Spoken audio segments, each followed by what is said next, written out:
My name is Ailsa Tweedy, and some of you who are carers or professionals watching this might recognise me, but not many of you will know my story as a carer or my journey, and you won't know that I'm a campaigner for carers' rights around the world either.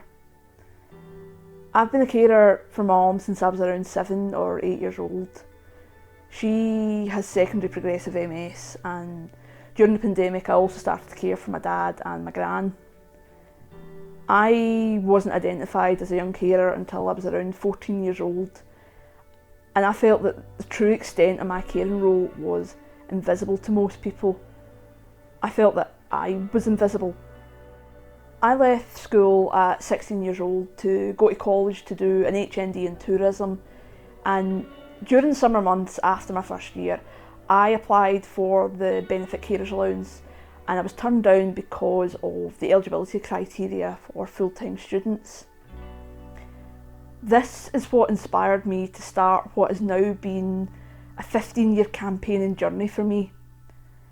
I remember having this overwhelming feeling of, I can't be the only one who is a carer and is also trying to get an education. Over the course of 6 years, I campaigned alongside the National Union of Students, leading the charge and inspiring student unions across the country to recognise students who were carers. It was during those initial campaigning years that I applied to university and unfortunately dropped out as I struggled with caring for Mum and studying away from home. I then went on to coast through life convinced that I couldn't have it all like the rest of my friends, and I pretty much became self-sufficient in supporting myself.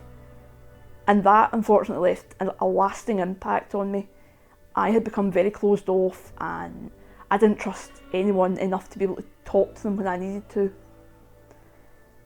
I also felt that being a carer had erased any hope of a life outside of my caring role, and that it had smothered any potential that I thought I actually had.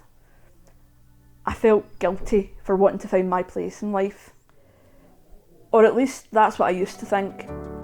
The turning point for me was becoming involved with Carers Trust Scotland and their Young Adult Carer Advisory Group, who signposted and strongly encouraged me to get in touch with Lanarkshire Carers. You could say it was serendipity that I came into contact with Lanarkshire Carers. Lanarkshire Carers not only supported me in my caring role, but they empowered me to take charge of my life. They recognised my experience in campaigning for carers and invited me to join the board of directors to represent young adult carers, and I also began to volunteer with them. Eventually, I transitioned to being a member of staff as part of a Community Jobs Scotland work experience programme. It's been nearly 6 years since I became a member of staff, and over time I realised that Lanarkshire Carers gives carers one of the most powerful tools it could ever give them: hope. Lanarkshire Carers gives carers hope that it's possible to be both a carer and to be a person outside of your caring role. It gives them hope that you can fulfil your own potential and you don't have to feel guilty about it. They also give you hope that in the darkest of days it does get better and you can lean on us when you need to.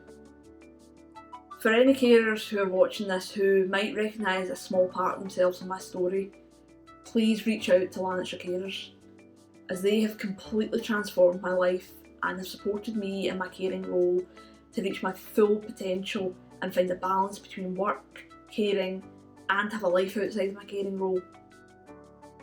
Lanarkshire Carers do exactly what they say they do: information, advice and support for people who care.